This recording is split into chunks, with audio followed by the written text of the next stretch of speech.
pasado estuvimos hablando sobre la lujuria y la implicación de lo que Jesús está diciendo aquí con respecto a nuestras mentes y de la importancia que tiene no tanto lo que hacemos, sino lo que hay en nuestro corazón. Ese es el énfasis del Sermón del Monte.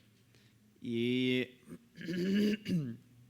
hoy vamos a ver los versículos 31 y 32 de Mateo 5, que hablan sobre otro tema, que es el tema del divorcio y el volverse a casar. De hecho, ese es el tema, el divorcio y el volverse a casar, que dice Jesús aquí. Y quiero que pongan mucha atención hoy hablando sobre este tema, porque es un tema importante, es un tema sensible.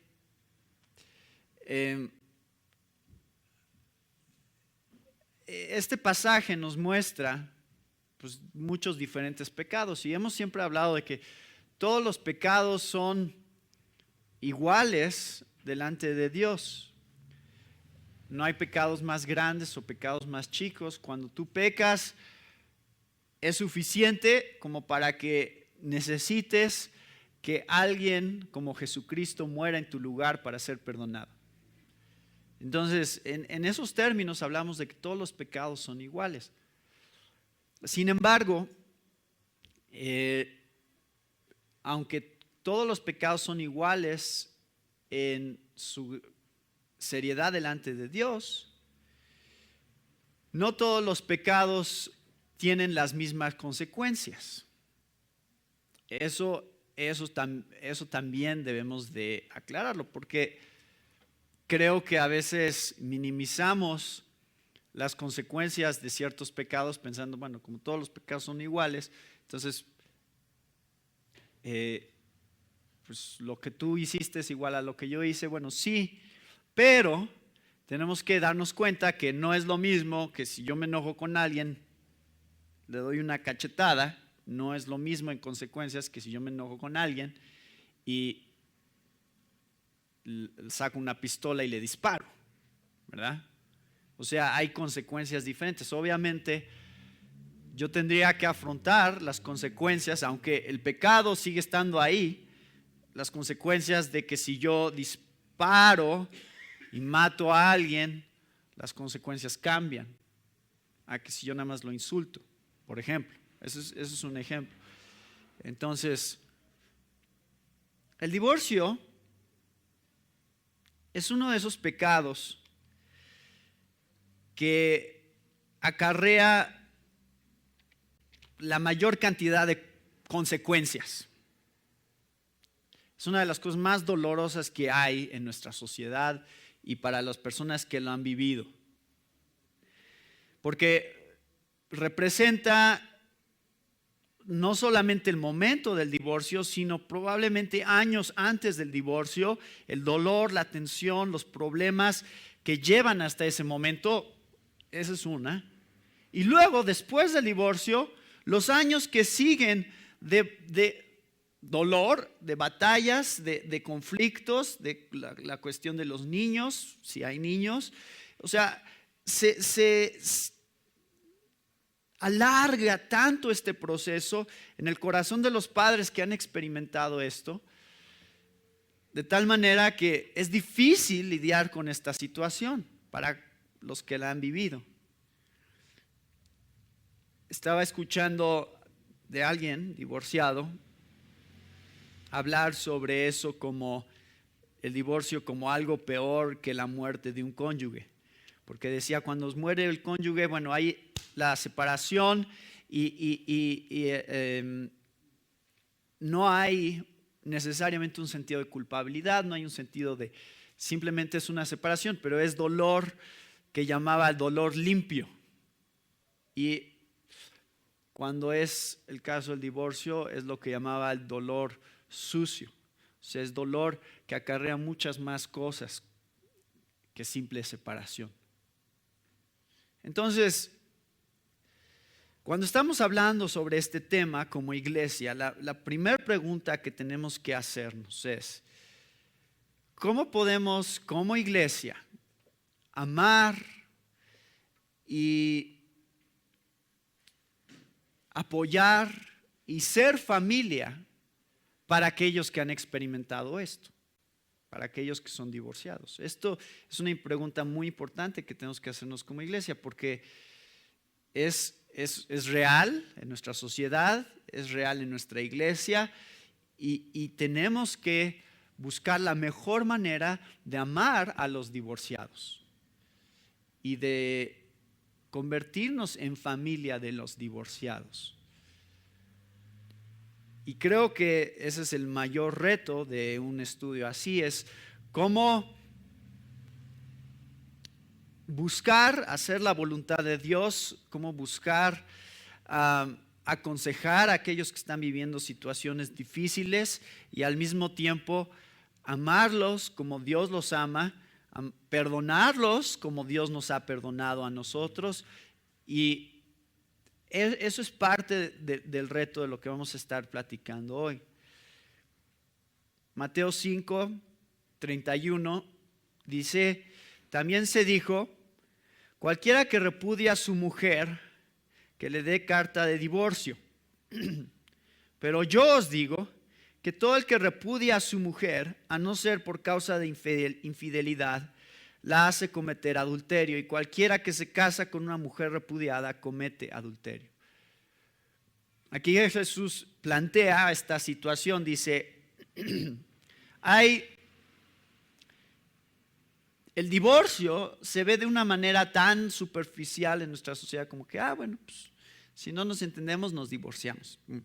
Y Jesús lo que está tratando de hacer aquí es elevar el valor del matrimonio y la gravedad del divorcio a tal grado que los haga pensar en que las implicaciones de lo que están haciendo van más allá de simplemente una simple separación. Porque dice que solo hay una categoría de personas divorciadas que no cometen adulterio si se vuelven a casar.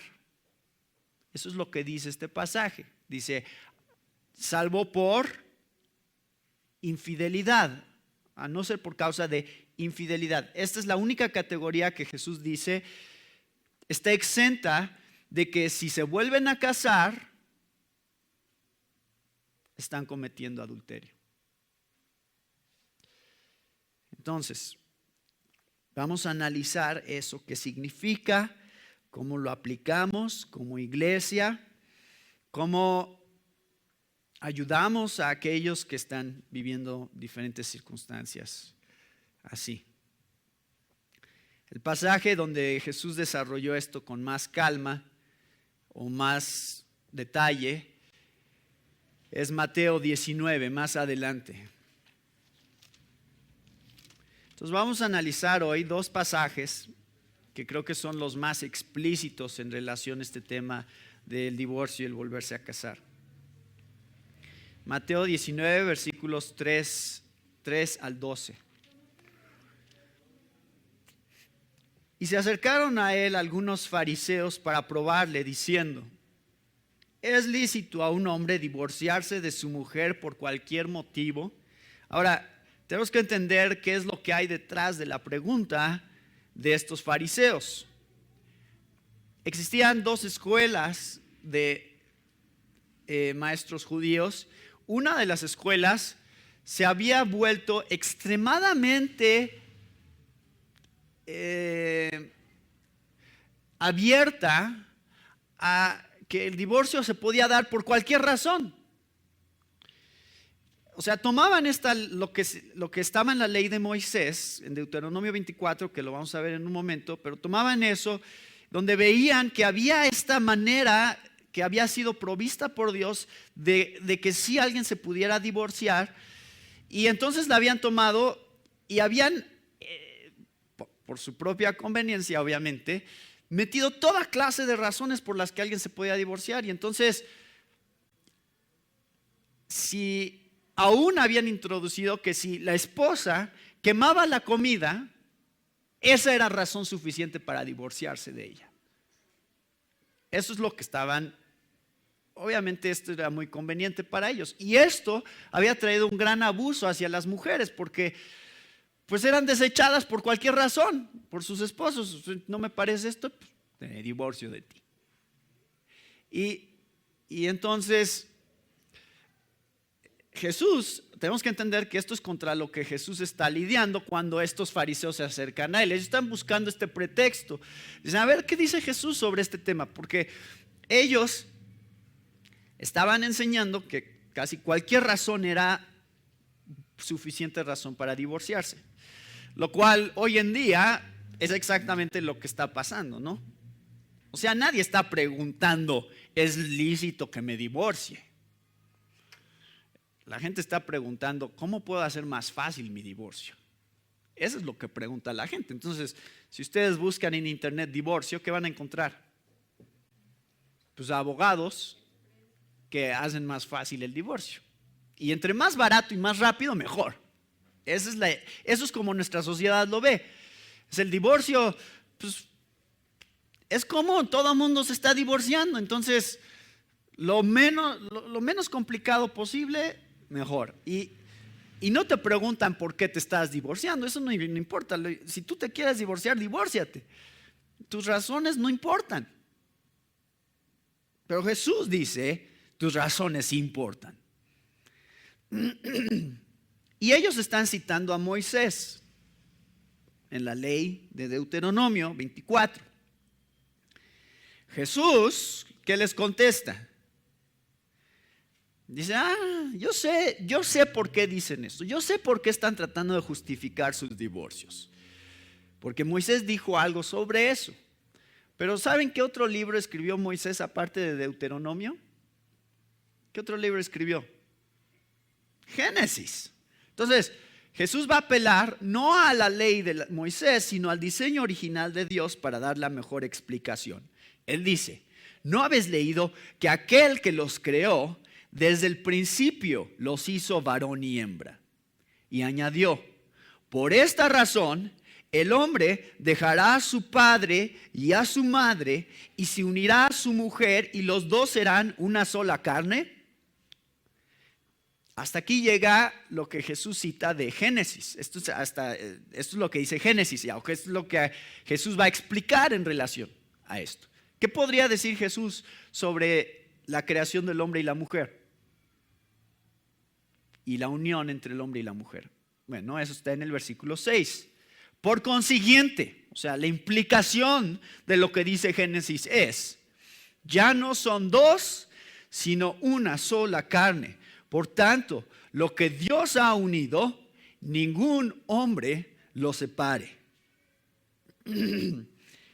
Ellos le dijeron, entonces, ¿por qué mandó Moisés darle carta de divorcio y repudiarla?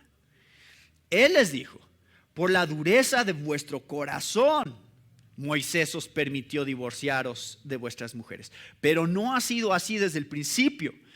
Yo os digo que cualquiera que se divorcie de su mujer, salvo por infidelidad, y se casa con otra, comete adulterio.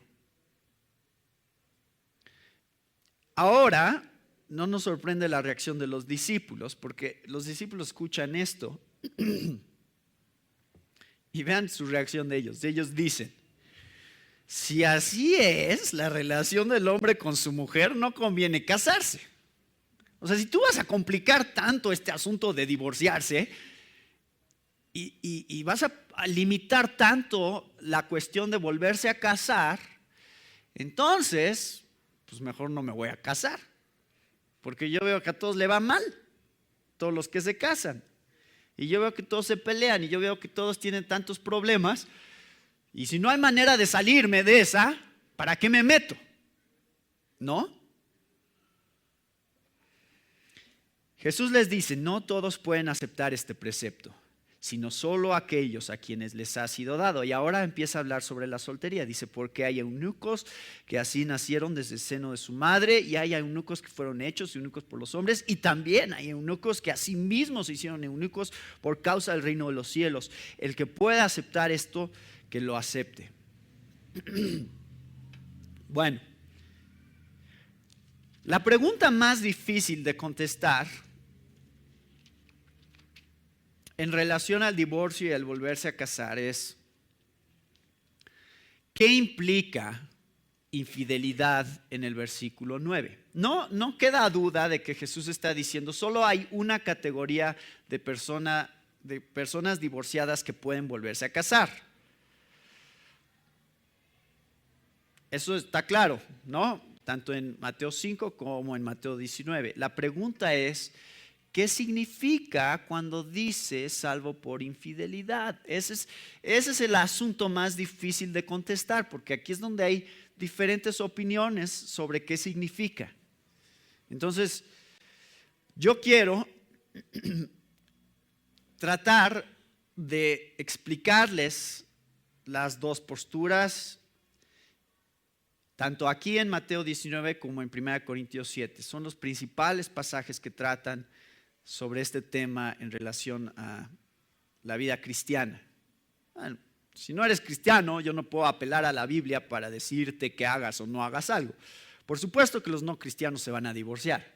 Pero si eres cristiano, por lo menos quiero que entiendan que en relación al Sermón del Monte, Jesús nos está siempre poniendo un nuevo estándar que es diferente al que el resto de la sociedad tiene. No podemos aceptar los mismos términos que la sociedad acepta, porque Jesús dice: ustedes tienen un nuevo corazón, ustedes tienen la capacidad de hacer las cosas diferente a como los gentiles las hacen o los que no conocen a Cristo. Hay dos maneras de ver esta cláusula de excepción. Así es como le llamamos, una cláusula de excepción a poderse volver a casar. Lucas 17:18 y Marcos también tratan con este tema. En Lucas y en Marcos no existe esta cláusula, simplemente dice el que se divorcia de su mujer y ella se casa otra vez, la está haciendo que cometa adulterio. Eso está en Lucas y en Marcos, sin la cláusula que hace esta excepción. En Mateo no, en Mateo sí existe esta cláusula, entonces tenemos que considerarla seriamente. La mayoría, ahora voy a entrar a este tema siendo muy honesto, la mayoría de cristianos, la mayoría de iglesias tienen una opinión sobre esta cláusula. Muchos maestros y autores que yo respeto mucho, que vendemos en la librería, tienen una opinión sobre lo que significa salvo por infidelidad. Muy poquitos tienen la opinión que yo tengo sobre lo que significa salvo por infidelidad. ¿Qué quiere decir eso? Pues que a lo mejor estoy mal, ¿verdad? A lo mejor estoy equivocado. Hay algunos pocos autores, dentro de ellos está John Piper, ustedes han leído Pacto Matrimonial, que explica lo que les voy a explicar en un momento. Pero lo que quiero explicarles es que este es un tema en el que podemos estar en desacuerdo. No tenemos que estar de acuerdo. Y por eso voy a tratar de explicar objetivamente ambas posturas. Objetivamente. Y yo tengo que dejar que ustedes decidan qué piensan ustedes. Yo no puedo decirles tienen que estar de acuerdo conmigo, porque yo no estoy seguro si estoy de acuerdo conmigo.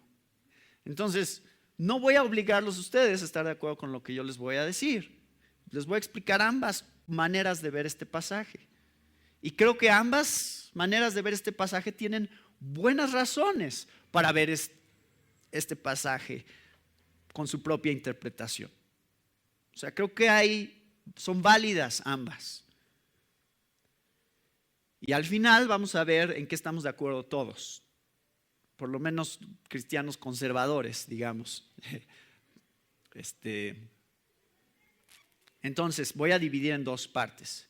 Uno es, ¿cómo ven Mateo 19, 3 al 12? La palabra porneía, que es la palabra que se usa en Mateo 19, 9. Primero viendo cómo lo ve la mayoría de cristianos y autores, que creo que es una manera válida y correcta también de interpretar el pasaje. Y después voy a explicar cómo lo ven la minoría de personas, lo cual pueden estar en desacuerdo, pero se los voy a explicar de todas maneras. Número uno, la mayoría de personas ven porneía, salvo por infidelidad,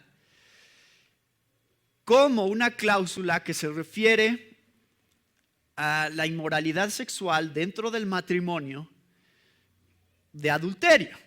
O sea, si hay adulterio en el matrimonio, pero no es nada más adulterio como que, ay, una vez me engañaste y pues ya hay que divorciarnos. La mayoría de cristianos dicen, no, esa no es suficiente razón. Jesús aquí está hablando de el adulterio persistente, cuando alguien ya insiste en estar teniendo relaciones sexuales con alguien que no es su esposo o su esposa, lo cual representa un abandono de el cónyuge, ¿no? Entonces, si yo estoy engañando a mi esposa constantemente, pues termino realmente abandonándola, cambiándola por otra mujer. Ese es el caso al que se refiere Jesús aquí. Esta es esta interpretación de la mayoría de autores, la mayoría de cristianos, mayoría de iglesias bíblicas, buenas. Si hay adulterio, si hay abandono, entonces Jesús dice, el divorcio en cierta manera es inevitable. Y si es inevitable y esta persona ya está con otra mujer, tú estás libre de volverte a casar. ¿Por qué? Porque han roto por el adulterio el pacto de la unión de un solo cuerpo. Esto es lo que Jesús citó anteriormente, por lo tanto los dos serán una sola carne. Ese pacto de unión física se rompe cuando uno de los dos comete adulterio. Y al romperse, el otro queda libre de casarse nuevamente. Eso es por un lado. Y por otro lado, la minoría, que es como yo trato de armonizar, y he entendido este pasaje, armonizándolo con la razón por la cual Lucas y Marcos no incluyen esta cláusula. Pero es un poquito difícil llegar a esta conclusión, por eso es que no quiero decir que es tan obvia, pero nada más considérenla. La otra posición es, ¿a qué se refiere por infidelidad? Bueno, en la cultura judía, cuando dos personas estaban comprometidas para casarse, no casadas todavía, pero comprometidas ya para casarse, requerían de una carta de divorcio para romper el compromiso. Y Mateo, de todos los evangelios, es el único que narra una situación peculiar que se dio entre José y María. Y eso está en Mateo 1.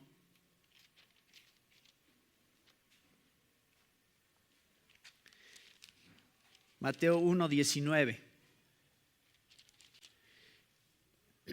que dice, y José su marido, siendo un hombre justo y no queriendo difamarla, quiso, y es la palabra, divorciarla en secreto.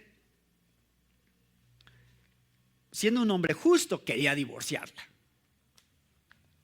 Bueno, o sea, si él la hubiera convertido en una mujer adúltera, entonces no hubiera sido tan justo de su parte divorciarla. Sin embargo, creo que Mateo considera este punto como un punto para decir, bueno, José efectivamente estaba siendo justo en quererla divorciar, porque infidelidad o porneía en este caso aquí se refiere al sexo antes del matrimonio. Hay otra palabra que en griego que se refiere a adulterio, que es moikeía, que también usa Mateo, y cuando usa esa palabra, pues es específicamente adulterio. Aquí porneía abarca más, es una palabra, de ahí viene pornografía también, que representa toda clase de inmoralidad sexual, no nada más adulterio, y por lo regular se usa para el sexo antes del matrimonio. Entonces, salvo por infidelidad, salvo por fornicación, en algunas traducciones dice, salvo por fornicación, lo cual implicaría que no están casados todavía, sino simplemente es el compromiso para casarse. Dos maneras diferentes de interpretar este pasaje, pero les digo, al final creo que ambas tienen buenas razones o justificaciones para entender el pasaje de cada una de las maneras, y creo que ustedes tienen que evaluar cada una. Yo no tengo ningún problema con cualquiera de las dos. Yo me inclino por la minoría, pero creo que la opinión de la mayoría es válida también, que tiene que ver con únicamente cuando ha habido infidelidad en el matrimonio. Lo cual abarcaría que cuando ya se han separado y uno de los dos se casa o ya tiene otra pareja, queda libre la otra persona, porque ya está con alguien más, está en una sola carne con alguien más. Por lo tanto, esta otra persona, Jesús dice, no cometería adulterio si se vuelve a casar. ¿Sí? ¿Están escuchando? O sea, ¿están entendiendo todo lo que estoy explicando? Eso es importante, hermanos, porque creo que es práctico. No solamente en situaciones específicas que podamos estar viviendo, sino en cómo aconsejamos a otros en el futuro cuando vengan a nosotros, y diferentes situaciones. Vamos a ver algunas conclusiones en un momento sobre todo esto. ¿Qué pasa si alguien ya se ha casado nuevamente? Ya es su segundo matrimonio. ¿Qué les decimos a ellos? Estás viviendo en adulterio. ¿Les decimos eso? ¿Qué les decimos? Yo creo que Dios santifica, aun cuando yo me opusiera a que se volvieran a casar, antes de que lo hicieran, les digo, no te cases otra vez. Pero si ya están casados, yo creo que Dios usa ese segundo matrimonio, lo santifica y lo usa para su gloria, y es un matrimonio legítimo. Esto lo tomo de Deuteronomio 24, que es el pasaje que cita Jesús, o que más bien los fariseos son los que están citando, pero donde precisamente la ley de Moisés decía, a ver, si una persona divorcia a su mujer y esa mujer se casa con otro hombre y ese hombre se divorcia de ella, entonces ella ya no puede regresar con el primer marido. ¿No es un poquito raro eso? Pero eso me lleva a pensar que Dios está tomando en serio ese segundo matrimonio y que quiere que piense seriamente el primero antes de divorciarla, para que no lo tomen a la ligera. Digan, a ver, un pacto es un pacto. Tú vas a hacer un pacto con Dios, hónralo. Entonces no lo tomes a la ligera y no andes, o sea, si tú te divorcias de esa mujer no volverá a ser tuya. Eso es lo que está en la ley de Moisés. Si ella se vuelve a casar,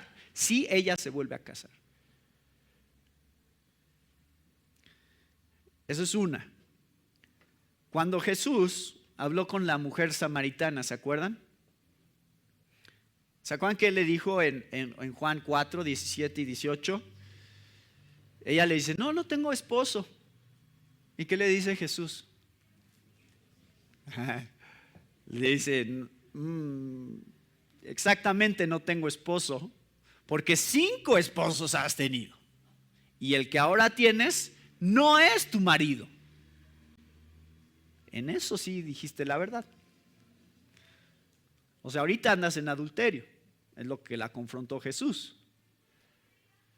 Pero es interesante porque Jesús sí hace una diferenciación entre estos 5 esposos. O sea, sí, dice son sus esposos, ¿no? Fueron sus esposos. 5 esposos has tenido. Y el que ahora tienes no es tu esposo. Entonces, a pesar de que ella tuvo múltiples matrimonios, pues Dios consideró esos como matrimonios, ¿no? O sea, sí eran sus esposos. Miren, hermanos, o sea, yo al estar pensando sobre este tema, lo que veo en la Biblia y el énfasis es que los pactos son importantes para Dios. Lo que tú le dices a Dios es importante. Lo toma en serio. Jesús dice, por tanto, lo que Dios ha unido, ningún hombre lo separe. O sea, tú vienes y a lo mejor tú lo tomas a la ligera. Tú dices, pues estamos jugando, estamos en Las Vegas, estamos borrachos, entonces por eso nos vamos a casar. ¿Sabes quién te está casando? No Elvis Presley. Te está casando Dios. Él es el único que hace que un matrimonio sea válido. Lo cual implica que no solo los cristianos se casan. O sea, no solo Dios casa a los cristianos, sino casa a todos. Si tú eres ateo, Dios es el que te casa.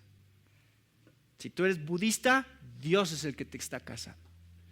Si tú eres católico, Dios es el que te casa. Porque el matrimonio es universal. Dios lo hizo para todas las culturas, todas las civilizaciones de todos los tiempos. Dios es el único que tiene esta autoridad. Lo hace a través de las leyes de cada gobierno y de cada cultura, pero Dios es el que lo hace, siempre, siempre.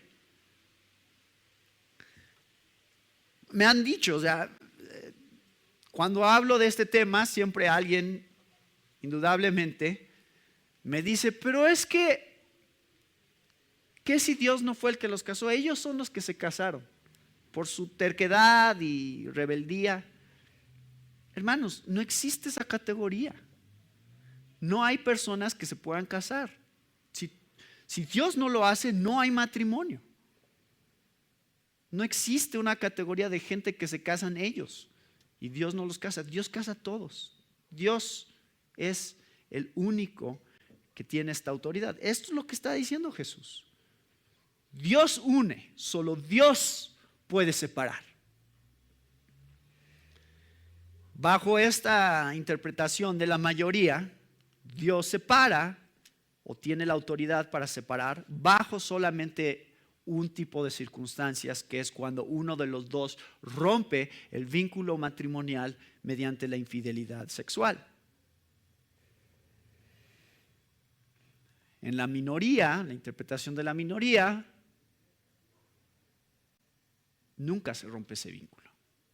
Dios nunca lo rompe. Y siempre estás casado con esa persona, hagas lo que hagas. Pero bueno, esos son los puntos que creo que cada uno de ustedes debe de considerar. Dios en nuestro corazón nos da una cierta convicción sobre lo que dice este pasaje y creo que es válida. O sea, no hay ningún problema. Puedes ser parte de esta iglesia y estar en cualquiera de estas dos categorías. Pero solo existen realmente estas dos. Porque yo conozco cristianos que han tratado ya de expandir esta categoría de razones por las que es válido el divorcio y el volverse a casar a una serie de cosas que empiezas a pensar, ya suenas como un inconverso, ¿no? No, pero es que no nos entendemos, es que siempre estamos peleando, es que somos incompatibles.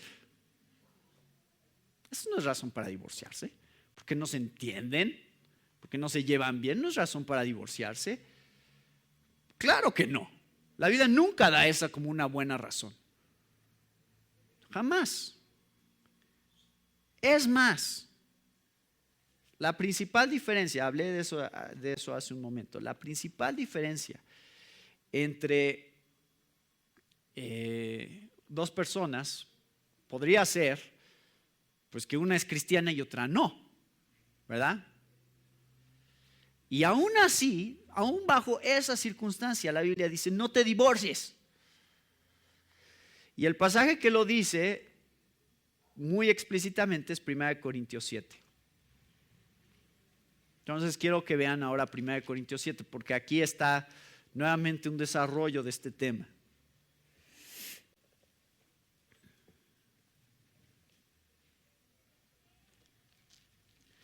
Y todo el capítulo habla sobre el tema de la unión sexual, matrimonial, pero también empieza a tratar Pablo con este tema de los que están casados con un inconverso.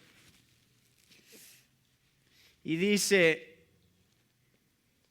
en el versículo 9, hablando acerca de las viudas, los solteros, bueno, cásense, si de veras se dan cuenta de que eso, el llamado a la soltería no es para ustedes, cásense, está bien, no hay ningún problema. Luego hace un cambio de tema, dice el versículo 10, a los casados instruyo, no yo sino el Señor, que aquí es donde creo que Pablo lo que está tratando de hacer es decir, Jesús sí habló sobre este tema, por eso yo estoy repitiendo algo que Jesús ya dijo, que la mujer no debe dejar al marido, y si lo deja, quédese sin casar, o de lo contrario, que se reconcilie con su marido y que el marido no abandone a su mujer. Pero a los demás, digo yo, no el Señor. Ahora ya dice, como que aquí ya Jesús no fue tan explícito, que si un hermano tiene una mujer que no es creyente y ella consiente en vivir con él, no la abandone. ¿Sí vieron? O sea, es lo más claro que puede ser. No es cristiano tu esposo o tu esposa, no lo abandones, no se te separes de él.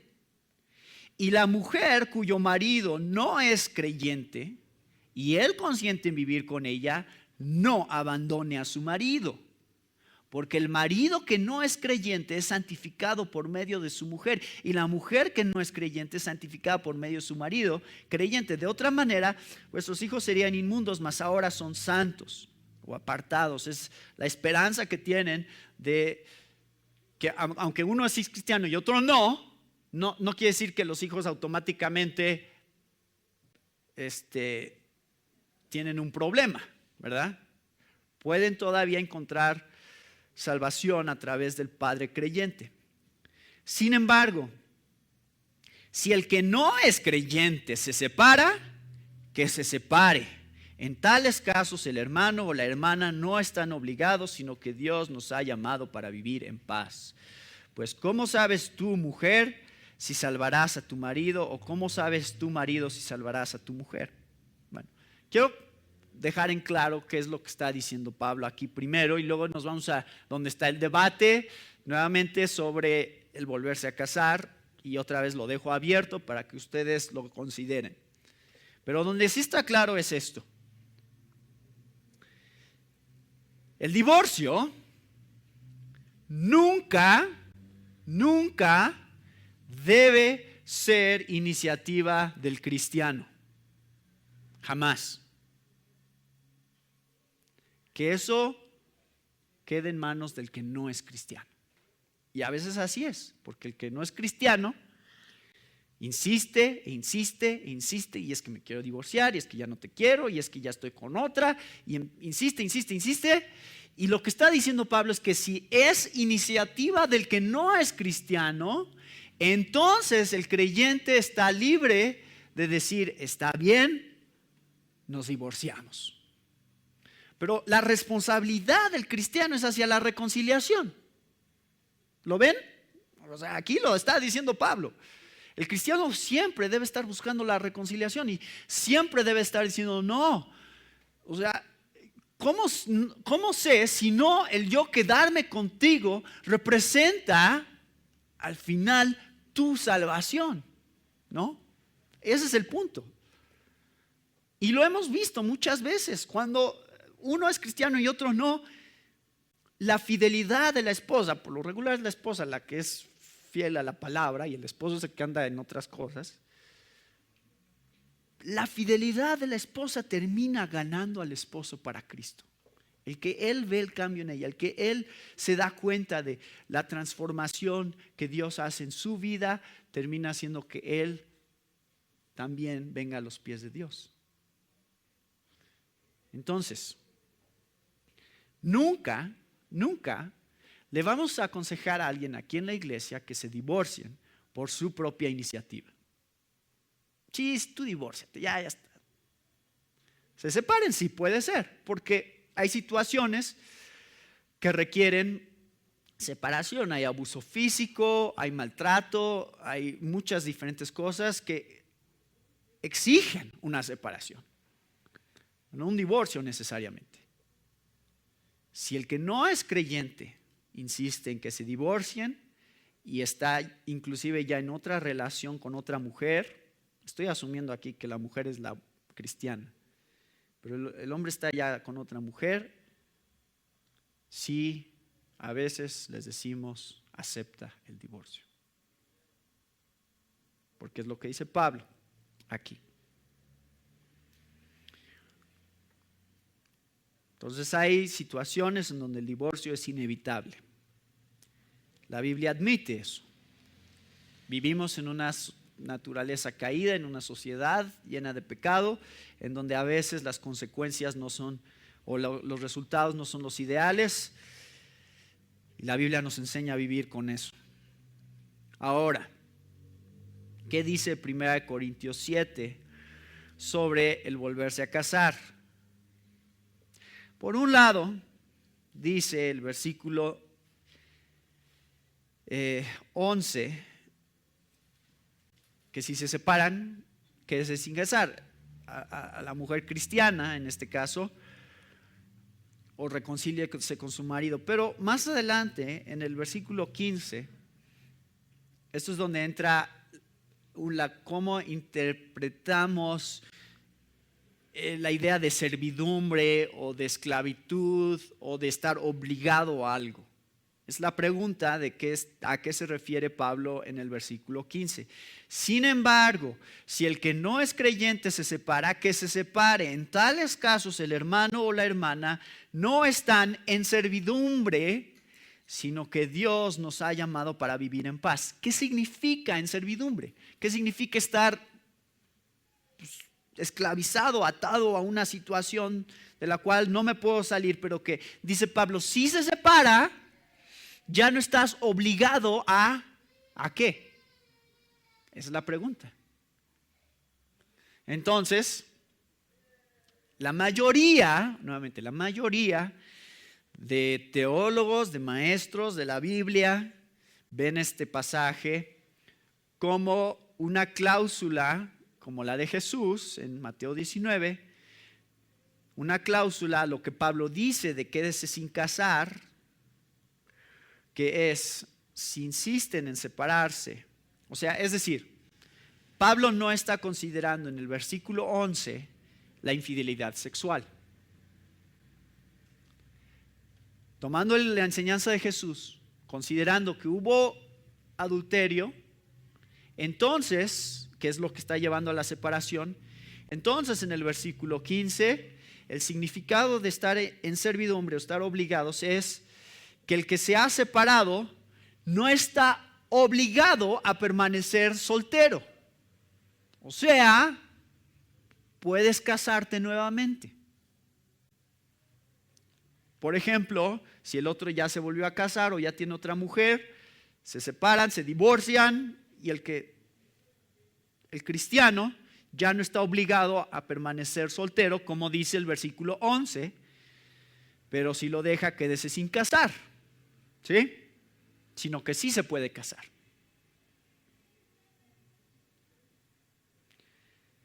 La minoría entiende este pasaje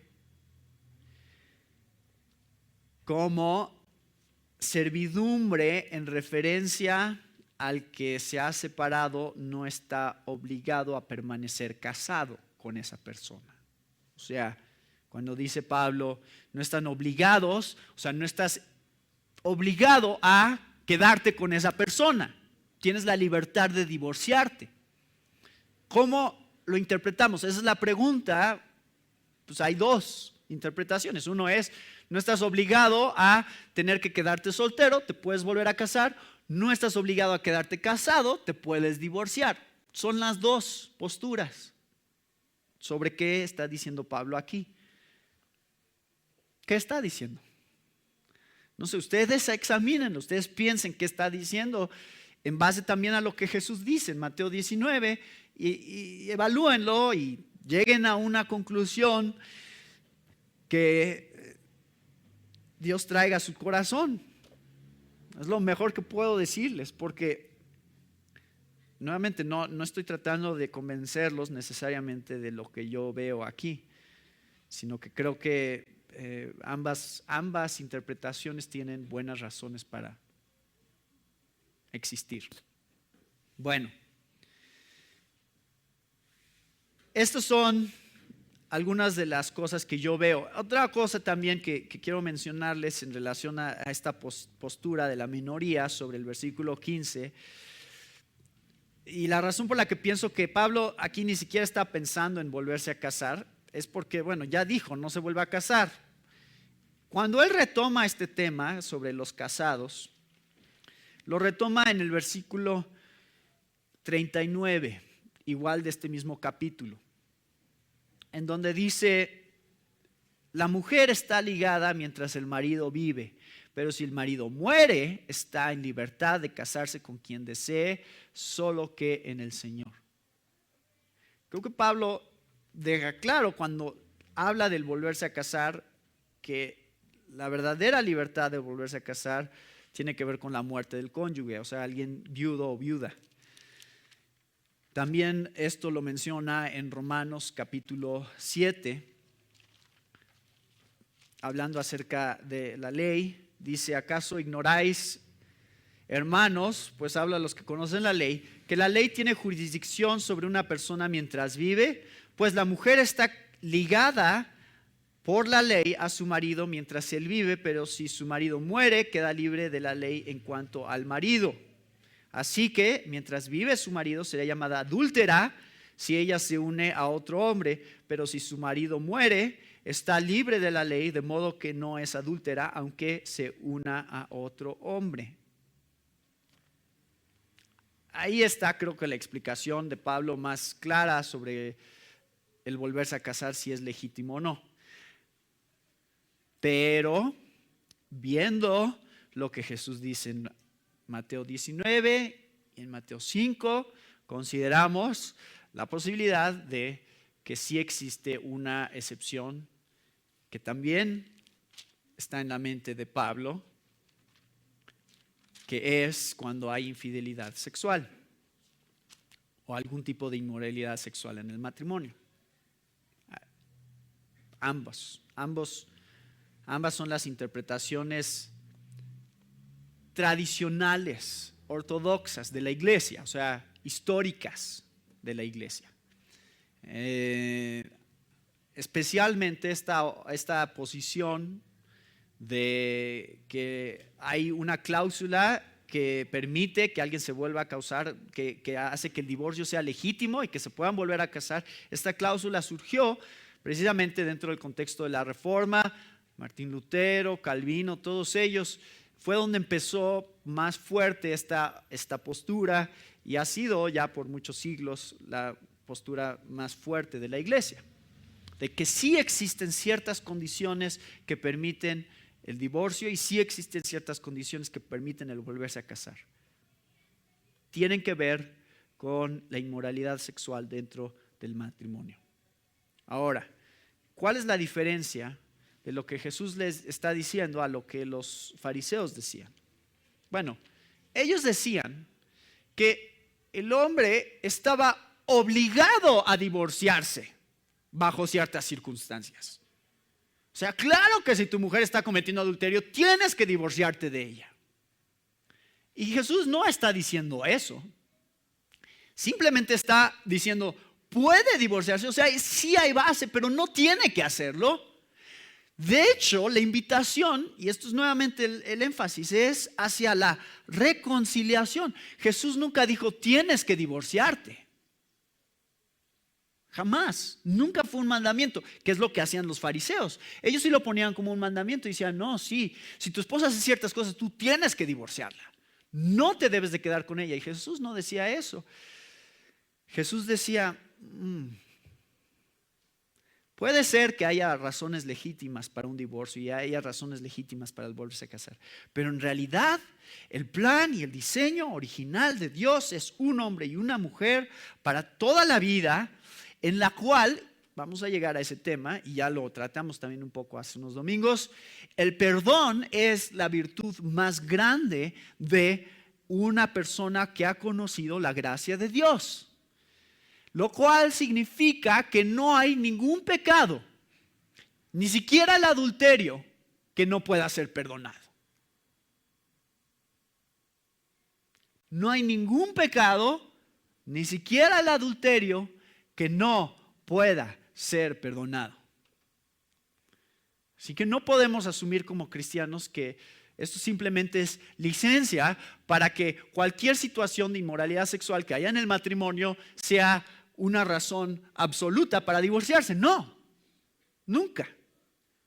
Siempre buscaremos la reconciliación a toda costa. Y eso creo que es lo que Jesús quería que quedara claro. ¿Qué es? Yo les estuve mostrando aquí dos posturas con respecto a estos pasajes, dos maneras de entenderlos sobre cuándo es posible volverse a casar, si es que es posible, y cuándo es legítimo un divorcio. Pero ¿en qué estamos de acuerdo todos? Aquí sí, esto es lo más importante de lo que voy a decir hoy, porque quiero que aquí vean dónde está el consenso. Estamos en desacuerdo a veces en cómo interpretar estos versículos, está bien, no hay problema. Somos hermanos y hermanas en Cristo, somos un cuerpo y honestamente, algunos de los mejores matrimonios que más honran a Dios, que conozco, no es su primer matrimonio, es su segundo matrimonio. Y sirven a Dios juntos y Dios los usa y entonces, ¿qué puedo decir? Por eso es que digo, creo que Dios honra y santifica personas que se vuelven a casar también para su gloria. Mi consejo, aquí empieza en lo que estamos de acuerdo. Mi consejo es este. La soltería siempre es una opción viable, siempre, para todos. El problema que tenemos como sociedad en general, y los cristianos adoptamos eso, es que pensamos que si no estás casado algo tienes mal, ¿no? O sea, ¿qué nadie te quiere o qué? ¿Por qué no te casas?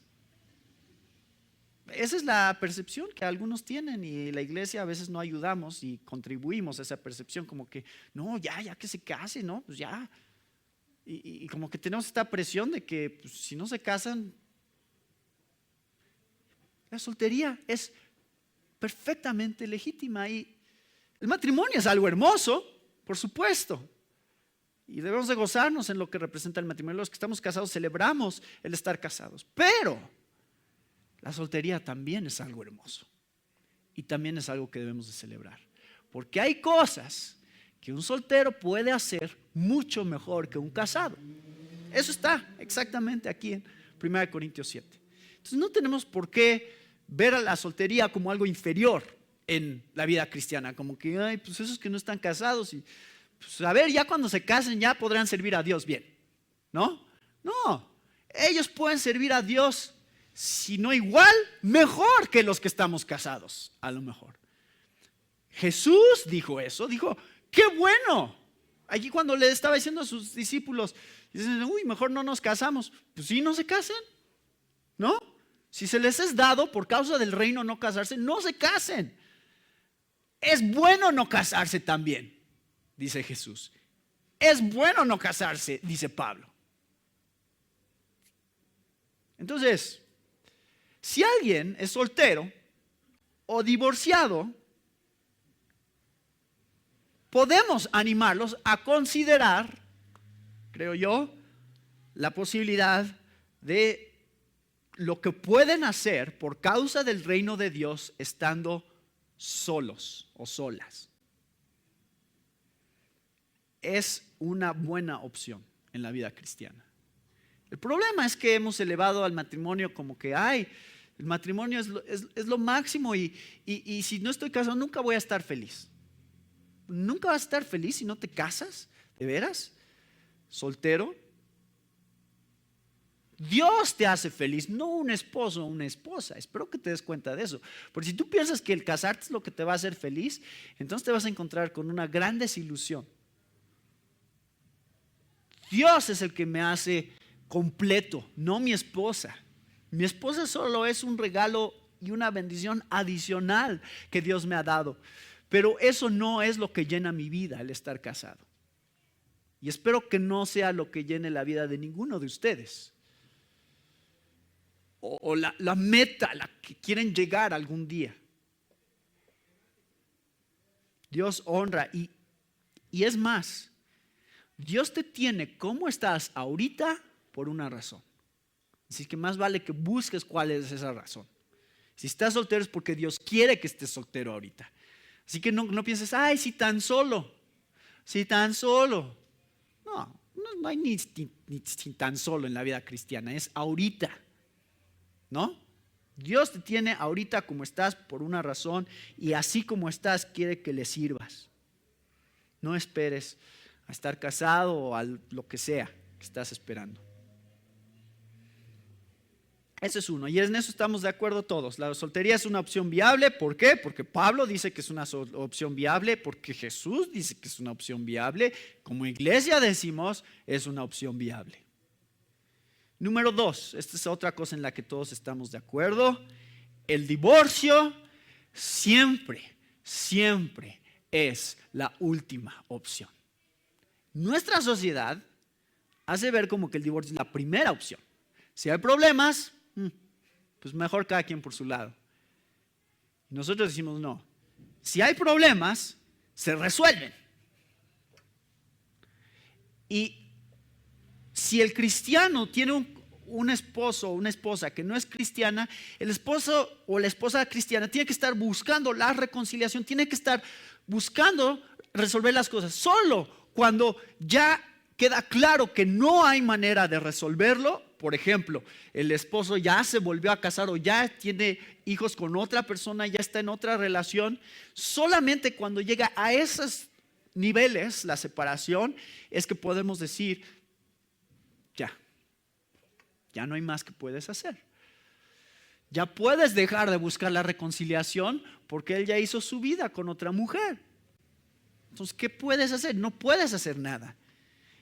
Y en ese caso, dependiendo de tu interpretación de lo que Jesús dice en Mateo 19 y Pablo dice en 1 Corintios 7, tú quedas libre de volverte a casar o no. Y otra cosa en la que estamos de acuerdo todos es que como iglesias y como matrimonios siempre debemos buscar la mejor manera de honrar el pacto que hicimos delante de Dios. Los pactos son importantes para Dios. Yo creo, esta es mi opinión. Hay algunos que dicen, no, sí hay manera de disolver el pacto de acuerdo a lo que dice Jesús. Pero mi opinión es, solo hay dos categorías de personas. Solo hay dos. No hay divorciados, creo, realmente. Solo hay dos categorías. los que han hecho un pacto con Dios en algún momento de su vida y los que todavía no lo han hecho. ¿Hiciste un pacto delante de Dios? Lo hiciste. No sé bajo qué circunstancias, pero lo hiciste. Ahora que conoces a Dios, tienes que buscar la mejor manera de honrar ese pacto y de hablar sobre ese pacto de alguna manera, en tu manera de vivir. Si alguien se vuelve a casar, hay un nuevo pacto hecho. Si tú eres cristiano y te vuelves a casar, ese nuevo pacto representa que tú tienes la responsabilidad de honrar ese pacto delante de Dios. Hay personas que se divorciaron no siendo cristianas y sí cambian las cosas cuando no son cristianos y se divorcian, obviamente, porque no conocen a Cristo y no pueden tomar las decisiones basadas en la palabra de Dios. Y el arrepentimiento del divorcio, porque el divorcio sí es pecado, y Malaquías 2 lo dice Dios, yo odio el divorcio, dice el Señor. Entonces te arrepientes del pecado, Señor, perdóname, sé que lo que hice estuvo mal, Dios te perdona. Y ahora buscas la manera de honrar ese pacto que tú quieras hacer delante de Dios. Si es en un nuevo matrimonio, en ese pacto buscarás honrar a Dios ahora. Si es quedándote soltero porque dices yo alguna vez hice un pacto delante de Dios con otra persona y aunque esa persona ya se ha vuelto a casar o ha hecho no sé qué, pero yo voy a honrar ese pacto delante de Dios. Y si alguien me pregunta, eso es lo que les voy a contestar: yo estoy honrando el pacto que alguna vez hice delante de Dios, aunque no sabía lo que estaba haciendo, yo lo honro. Ambas de estas situaciones que estoy planteándoles son personas que están buscando honrar a Dios por el pacto que hicieron. Yo apoyo ambos. ¿Sí? He estado luchando con esto, pero he llegado a esa conclusión de que ambos son maneras válidas de honrar el pacto, tanto en un nuevo matrimonio como en no casarse nuevamente. Y espero que como iglesia seamos conocidos como una iglesia en donde los matrimonios siempre están honrando a Dios por el pacto que hicieron. Hace unas semanas me picó no sé qué, un insecto. Y lo chistoso fue que me picó en este dedo, donde tengo mi anillo. Me picó justo aquí. Y lo que eso provocó fue que se me hinchara todo el dedo. Y se convirtió en un poquito de una broma, ¿no? Porque decía, yo ya no me puedo quitar mi anillo y pues ahora sí todos van a saber que estoy casado y no hay manera de ocultarlo. Pero la verdad es que nunca me quito mi anillo. Y estaba pensando en lo significativo que es. O sea, es una analogía aquí que me hizo pensar sobre qué tan serio es el pacto que hacemos delante de Dios. Ojalá y todos los que estamos casados usemos un anillo. Es bueno, es un buen símbolo. Y ojalá y todos los que tengamos un anillo de casados se nos hinche ese dedo para que nunca se nos pueda quitar ese anillo. Ojalá y Dios hiciera algo así físicamente para impedirnos el poder zafarnos tan fácil de lo que hemos hecho delante de Dios. Dios toma en serio lo que tú prometes. Y cuando tú dices sí, acepto, no se lo estás diciendo a tu esposa principalmente. Se lo estás diciendo a Dios principalmente. Estás asumiendo esta responsabilidad. Estás diciendo, sí, Dios, yo tomo esta responsabilidad que tú me estás dando y te prometo a ti. Y de ahí viene la frase tan famosa: ¿hasta cuándo? Hasta que la muerte nos separe. No hasta que la infidelidad nos separe, ¿verdad? Porque podríamos hacerlo así ahora en nuestros votos si quisiéramos decir, bueno, pues hasta que la infidelidad nos separe, seguimos juntos. No decimos eso. ¿Por qué? Porque nuevamente no hay ningún pecado que Dios no perdone perfecta y absolutamente. Si ha habido infidelidad en tu matrimonio, Dios puede restaurarlo y purificarlo, perdonarte. Si te has divorciado, Dios te perdona y te restaura y te limpia. Así como hablamos la semana pasada sobre la lujuria en la mente, si has pecado con tu mente sobre otras mujeres o sobre cosas que son inmoralidad sexual en general, Dios te perdona y te purifica y te hace una nueva criatura. Hay esperanza para todos cuando se trata de la cruz. No hay nadie que queda fuera del perdón de Dios. Si vienes a Él, te arrepientes, pones tu fe en el sacrificio que Él hizo por ti, en la sangre que Él derramó, tú también puedes ser restaurado a una nueva vida en Cristo. Y este tema del divorcio y el volverse a casar solamente es una extensión de lo que Jesús dice acerca de la vida cristiana y cómo lidiamos como iglesia, como un cuerpo, unos con otros, en diferentes trasfondos y diferentes contextos que nos traen juntos, que nos hacen un cuerpo y nos gozamos todos en el mismo perdón del mismo Dios para servirle a Dios juntos, siempre honrando el pacto que representa el pacto que Dios hizo con su iglesia. Ahí es donde la iglesia ha fallado de la manera más terrible de todas. Lo más triste para mí es ver que gente en la iglesia, cristianos que están sirviendo a Dios, se divorcian. ¿Qué dice eso sobre Cristo y la iglesia? El día que Cristo se divorcia de su iglesia, ese día tú te puedes divorciar de tu esposa. ¿Sale? ¿Hacemos ese pacto entre nosotros? Y de esa manera honraremos y daremos la gloria a Dios en nuestros matrimonios.